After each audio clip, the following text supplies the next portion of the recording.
El doctor Jesús Félix Iglesias es un reconocido infectólogo, pediatra, de hecho dirige ese departamento en el hospital Robert Reed Cabral, conocido todavía como el Angelita, ¿verdad?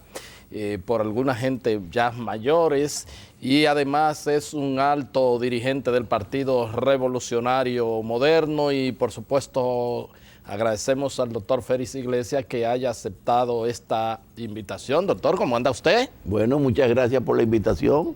Me permite llegar al público televidente que sigue este programa. ¿Cómo no? ¿Cómo no? Bueno, doctor, en estos días pues hemos estado manejando estadísticas luctuosas con respecto a una enfermedad endémica que inclusive ustedes, los profesionales de la salud, entienden que no debe morirse una persona a causa del dengue.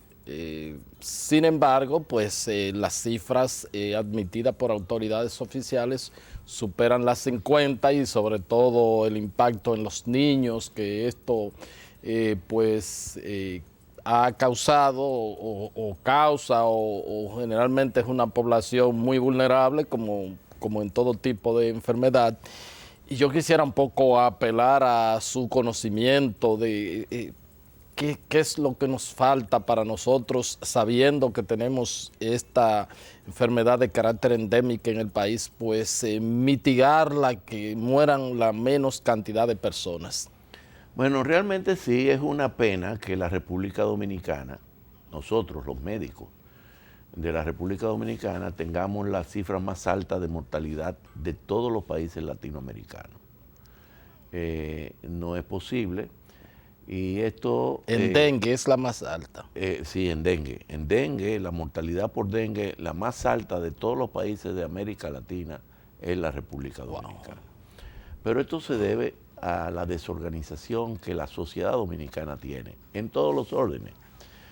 Yo lo comparo, esa mortalidad, con los vehículos que se estacionan debajo del letrero que dice no estaciones. Entonces, si no sucede nada, no hay un llamado de atención, no hay una multa, no hay un candado que le pongan a una llanta para que no se mueva ese vehículo hasta que no pague la multa o que no hay una grúa que se lo lleve, pues toda la gente va a seguir estacionándose donde no se debe estacionar. Si tú te robas un semáforo en rojo y no te dicen absolutamente nada, pues va a seguir cruzando el semáforo en rojo. Entonces así sucede también con la mortalidad por dengue. En todos los centros hospitalarios, públicos y privados, tiene que haber un comité de mortalidad donde se examine adecuadamente el expediente médico para determinar la causa. ¿Realmente era el diagnóstico? Y realmente se le dio el tratamiento adecuado, realmente se atendió en el momento en que estaba grave el enfermo. Todas son esas cosas que hay que analizarlas permanentemente, porque cuando fallece una persona y se analiza, inmediatamente sale a relucir donde tuvo la falla. Y donde tuvo la falla, eso se comunica a todos los demás, y si hay una negligencia por cualquier motivo de algún personal de salud, se le llama la atención y se sanciona en caso de una negligencia grave, porque puede ser por ignorancia. Y entonces tomar las medidas del lugar. Tienen que haber esos comités, pero tomar la decisión y no dejarlo bueno, se murieron, y bueno, ¿y qué pasa? Nadie sabe. No hay comité, no se sabe cuál es el resultado. Y así vamos entonces a seguir teniendo muchas mortalidades. Bueno, y bueno, lo que se dice es también el aspecto de la educación a la persona, porque No, mira, las personas no se mueren en la casa. Los que se mueren por dengue se mueren en los centros hospitalarios y en las clínicas privadas. Y tenemos ya más de, yo te diría que más de 20 años, donde hemos llamado la atención, y cuando hablo de hemos llamado, estoy hablando de sociedades especializadas, de grupos que estamos dedicados a esto, en hacer protocolos de manejo del dengue, en hacer conferencias en los congresos y en jornadas, en hacer entrenamiento en hospitales del manejo del dengue. Pero hay que estar pegado al paciente en el momento crítico. Y si eso no sucede, van a seguir muriéndose las personas. Nosotros en el Hospital Roberry Cabral ideamos una forma de prestarle mayor atención al paciente que estaba grave, y era unos lacitos, un lacito rojo, un lazo amarillo y un lazo verde. ¿Qué quiere decir esto? Que cuando un paciente llega con un dengue grave, se le pone un lazo rojo a la cama, y el médico, la enfermera, todo el personal de salud sabe que si hay un lazo rojo, ese paciente está gravemente enfermo y hay que estar pegado con ese paciente. Una vez pasa la tormenta de la extravasación, se le pone un lazo amarillo para seguirlo observando, ya no tan de cerca, claro, pero observándolo. Y verde es que quiere decir que ya está de salida, va para su casa. Son medidas muy sencillas, pero que cuando tú tienes varias pacientes en una sala, te puedes dirigir al que necesita de la atención permanente de la persona. ¿Cómo no? ¿Cómo no? De manera que como estructura, como de salud, estas muertes se pueden atribuir a fallas que pueden ser corregidas. Podríamos atribuirla, pero la falla tiene que ser global. En este sentido, es de parte de, como los hospitales todavía siguen siendo del Ministerio de Salud, y el Ministerio es el rector del Sistema Nacional de Salud, el ministerio que tiene que decidir o llamar la atención a los centros hospitalarios públicos y privados a que tengan un comité de mortalidad, y cada persona que fallezca de cualquier razón, en este caso estamos hablando de dengue, sí, pero de cualquier razón que fallezca, hay que hacer un análisis de por qué murió esa persona y un reporte. Bueno, murió porque llegó gravemente enfermo, no se podía hacer nada, bueno, pero sabemos que llegó porque ya no se podía hacer nada. Pero hay otros que llegan, han ido 2 y 3 veces a un centro y lo despachan a la casa. Entonces, ahí hay que tomar medidas correctivas, porque no es penalizar por penalizar, es para que no haya mortalidad y que aprendamos todo el mundo. ¿Cómo no? A propósito de la mortalidad, en el Roberry, pues una mortalidad de un fin de semana se llevó a un ministro. Y se siguen llevando. Eso yo no sé qué fue, por qué hicieron ese escándalo, porque la directora del hospital en ese momento, la doctora Rosa Nieves Paulino, una persona que se formó en el hospital, que salió fuera a especializarse, volvió a su alma mater, una persona sumamente seria y dedicada, y además miembro del Partido de la Liberación Dominicana. O sea que no vi la razón por la cual se hubiera hecho ese escándalo, porque se ha cambiado, la sociedad dominicana ha cambiado para que los niños que llegan a ese hospital sean diferentes. Obviamente. Se le ha aumentado el presupuesto al hospital para que tenga una mejor atención. Se ha cambiado el personal de salud en sentido general, o se han incrementado otras medidas para que el hospital esté en mejores condiciones. Es igual. Entonces no puede ser que en un fin de semana se mueran X número de niños y que todo después se arregle. Eso no es. estadísticamente no es posible. O sea que usted entiende que probablemente después de eso, en otro fin de semana, se haya muerto igual cantidad. La misma, porque no se ha dicho, sencillamente. O sea, el asunto de aquella vez fue la publicidad. El hospital, el Robert Reed o el Angelita, como tú señalaste, y no solamente los viejos, le llaman Angelita. Los otros días yo tuve que tomar un taxi. Tenía mi vehículo en el taller. Le digo, llévame al hospital Robert Reed Cabral, y era un joven como de 23, 24 años, y se quedó parado, pensando. Y le digo yo, el Angelita, el Angelita. Porque en su casa él oía el claro. Angelita. Y realmente la palabra Angelita, aunque ya los más entrados en edad sabemos por qué fue puesto, pero por un la, angelito por la es un reina angelito. de la paz y la confraternidad del mundo libre. Correcto, pero un angelito es un angelito. Así es. ¿Verdad? Y muchas veces cuando tú bautizas una institución, es difícil cambiarle el nombre. Eso es así, eso es así. Entonces, siguen confrontando las dificultades. Sí, se siguen confrontando dificultades. Todavía a ciertas horas de la tarde no entra el agua porque hay un defecto de tuberías o de suministro de agua, y un hospital como el Robert Reed Cabral debería de tener agua permanente, claro. ¿Verdad?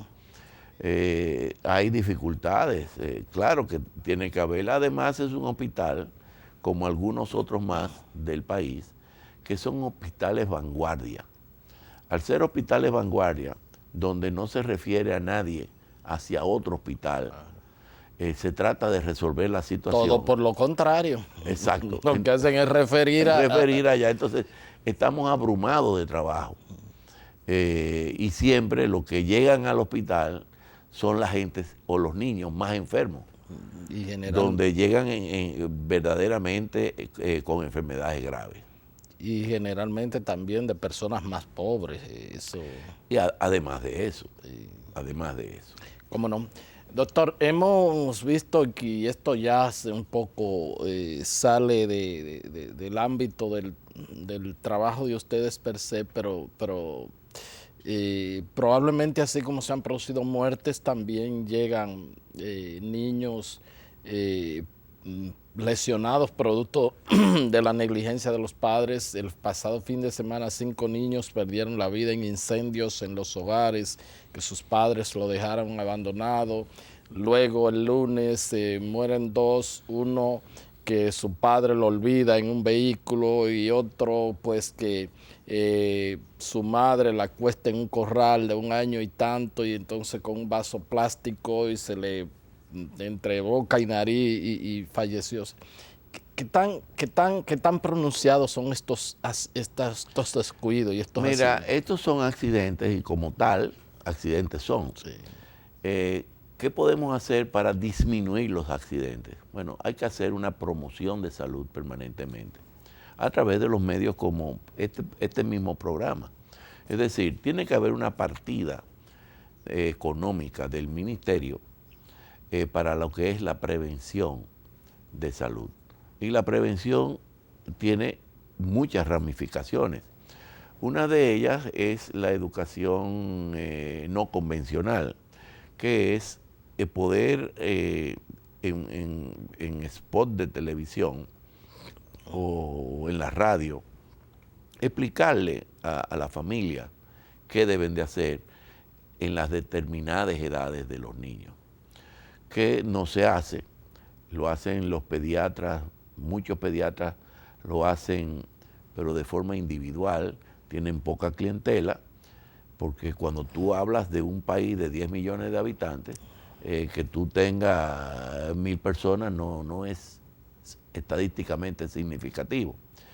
Pero por ejemplo un niño que ya comienza a gatear, y a caminar, que ya tiene de 1 a 3 años, los accidentes son muy frecuentes. Entonces hay que decirle que en cada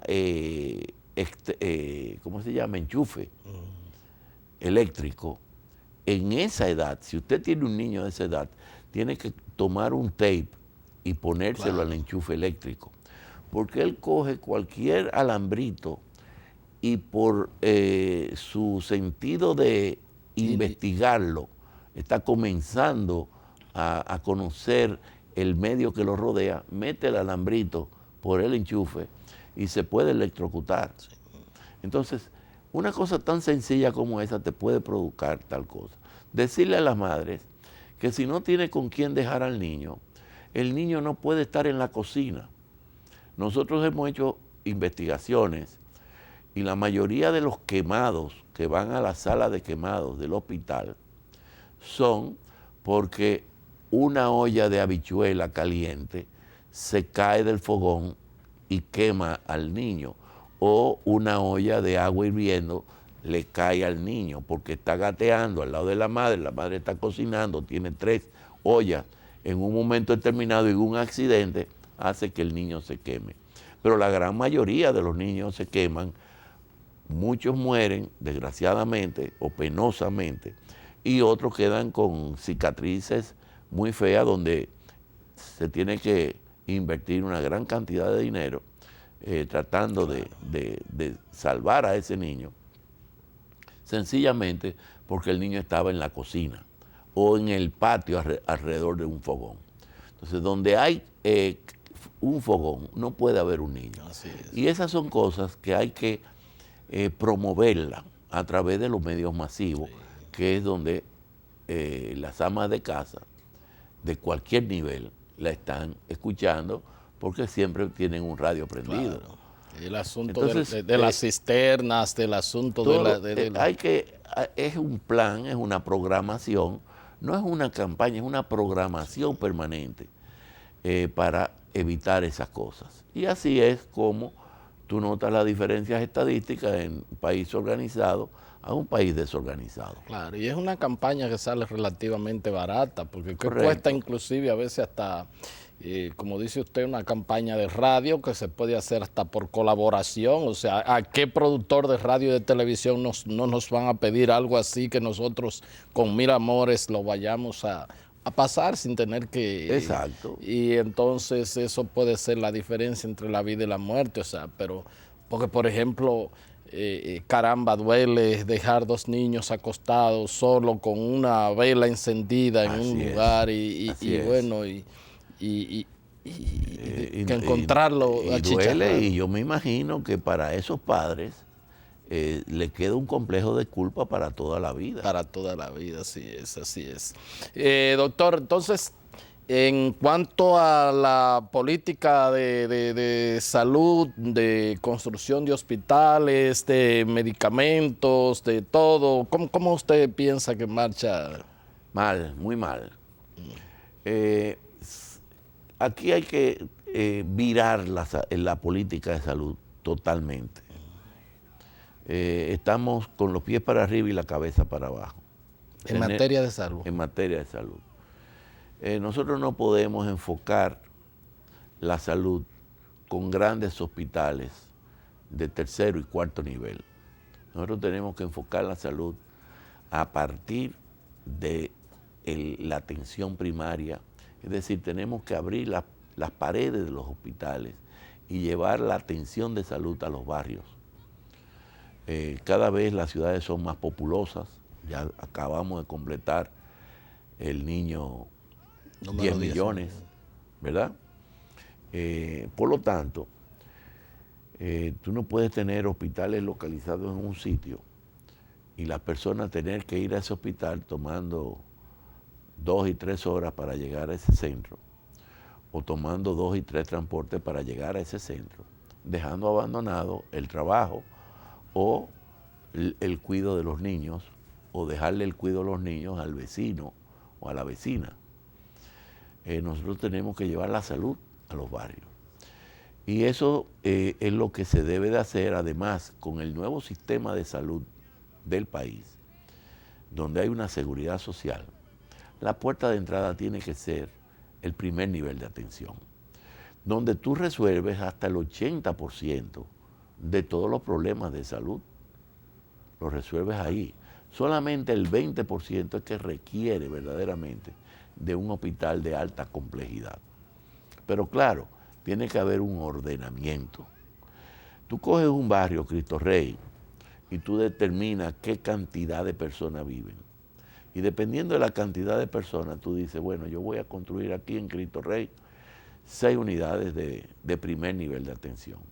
Y divides Cristo Rey en 6 zonas. Y le puedes poner 6 letras, 6 números o 6 colores. Y en donde usted vive, si le tocó el número 1, usted va a ir al centro de atención de primer nivel número 1. No va a ir al 2, ni al 4, ni al 6. Y al que le tocó el 6 va a ir al 6, ¿verdad? Pero ese centro de primer nivel de atención debe de tener, además del médico y de las enfermeras, el promotor de la salud. Que ese promotor, con un entrenamiento y que debe ser del mismo barrio, porque de esa forma tú le estás dando empleo a las personas del barrio. Tú le estás dando importancia a las personas del barrio, que además conocen quienes viven en ese barrio. Y te va a hacer un levantamiento tan interesante como decir, mira, en el centro de atención número 1, o en el centro A, o en el centro amarillo, por el color, ¿verdad? Para aquellas personas que no sepan leer ni escribir, por el color amarillo, viven 100 personas que son hipertensos. Hay 150 personas que son diabéticos. Y así tú vas haciendo un levantamiento de lo que pueden padecer las personas que viven en esa zona. Y en ese centro de primer nivel de atención tener una botica popular o una botica del pueblo, como le llaman ahora, con los medicamentos para que el diabético pueda tener el medicamento y el hipertenso pueda tener el medicamento. Pero también decirle en el pase de los promotores de visita a las mamás o a las amas de casa o a las jefas de casa de esos hogares, evitar tener plantas en agua y no en tierra para evitar el criadero de mosquitos. Claro. Decirle que recuerde llevar a los niños a vacunar al centro porque se necesitan las vacunas. El promotor es el que va a promover ese tipo de... Y eso va a salir mucho más barato que tener médicos en centros que no es la razón. ¿Cómo no? ¿Cómo no? Bien, vamos a solicitar el permiso del doctor Jesús Félix Iglesias. Es un reconocido pediatra infectólogo, de hecho dirige el Departamento de Infectología del Hospital Robert Rick Cabral. La Angelita, vamos a un corte y ya regresamos con la parte complementaria de la entrevista.